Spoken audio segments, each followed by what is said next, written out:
They had thrown a grenade into what looked like a simple air vent on a bunker, thinking they had found an entry point. But this vent was actually a trick.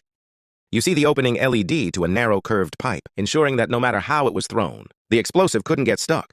It traveled down the angled tube where the grenade would fall out, exploding right at the enemy soldiers' feet, blowing them into the air.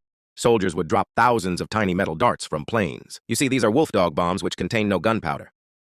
As these bombs were dropped with a speed of 1,000 feet per second in large quantities, which were enough to punch through the helmets of the soldiers standing below the raft, crashed into a metal slide, throwing the woman off and causing her permanent injuries. But it turns out they were too fat for the ride and didn't follow the rules. And even though it was their fault, they still tried suing Six Flags for over $3 million. Igorot tribal people intentionally hang their loved wooden coffins on the sides of mountain cliffs, as the increasing number of grave robbers would often dig up graves to steal valuables buried with the dead. But hanging the coffins on the cliffs made it much harder for the grave robbers to reach the valuables. Inside, World War soldiers would often flip their watches upside down. On the battlefield, well, during combat missions, the glass face of a watch often reflected sunlight, exposing their location and making them an easy target. But by flipping the watch upside down, prevents any reflections from forming, keeping their location unexposed.